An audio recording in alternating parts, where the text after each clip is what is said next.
I've got a monster book. Either it's brilliant or it's stupid. Stick around, let's find out.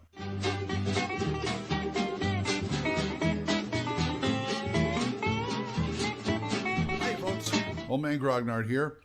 And today I'm going to talk about an out of print monster book that may not be out of print. And I'll explain it in a minute. What I'm referring to is Judges Guild's Field Guide to Encounters.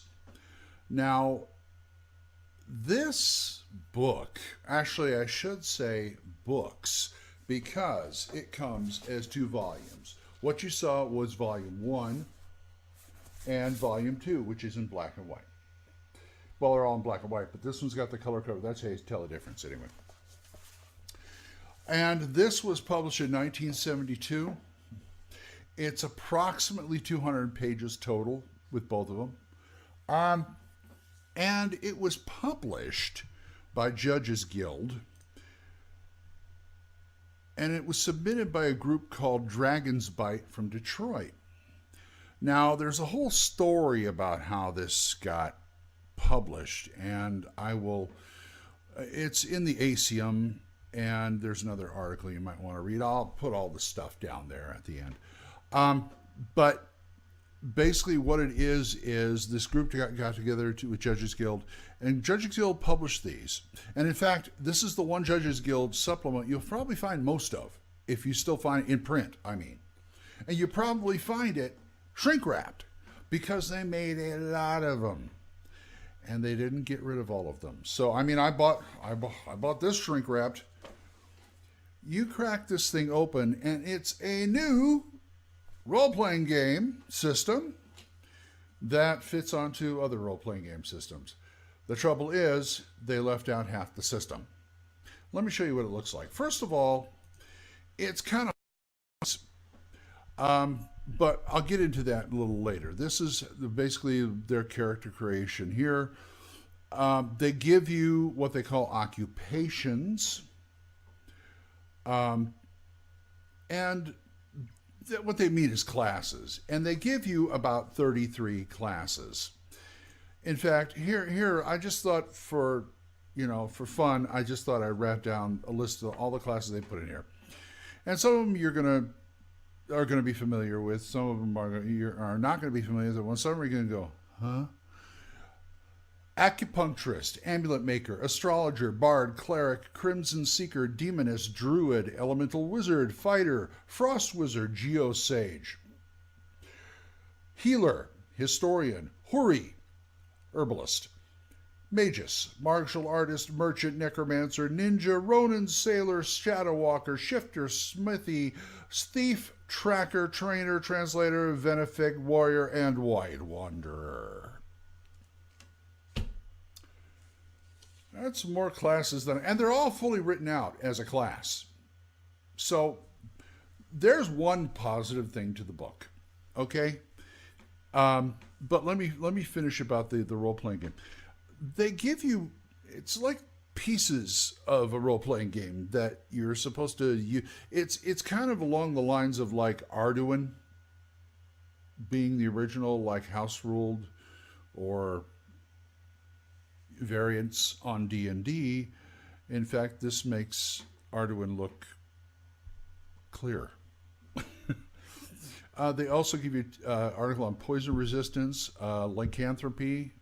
They give you an appendix about mutations, which would be really handy in things like Gamma World or Mutant Future. Because one of the stats in their games is psionics. Everybody has a psionic stat. And they say if you have 100 or more, you might have a mutation.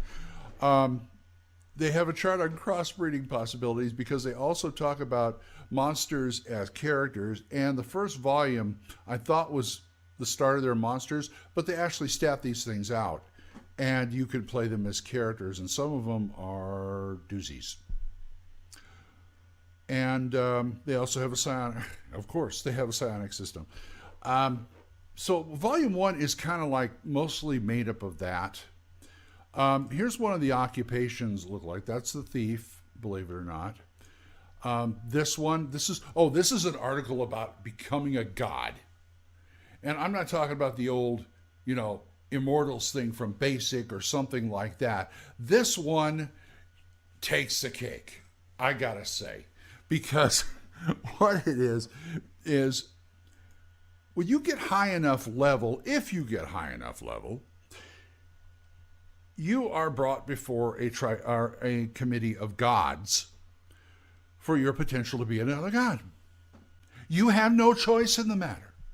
You will do it.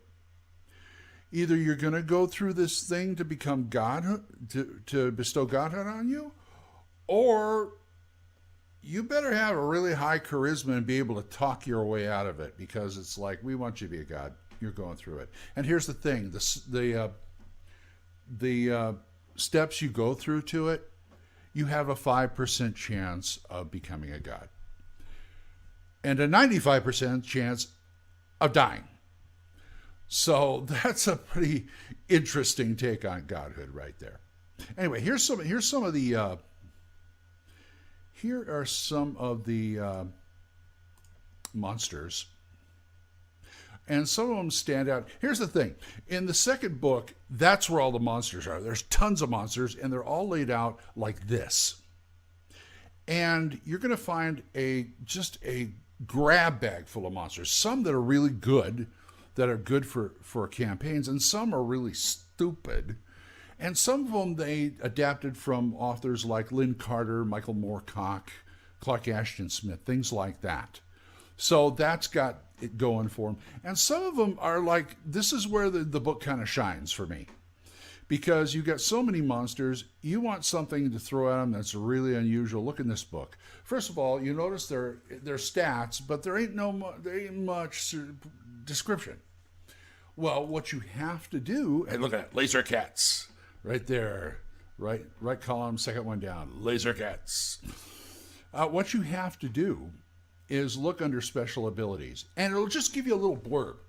Like there's one in there called the Child of Satan. I think that's in the first book here, this one right here.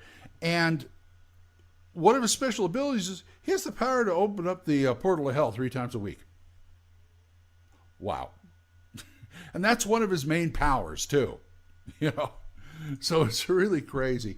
And you got some usual things like this guy, right column, third one down, is he is called the Collector of Eyes.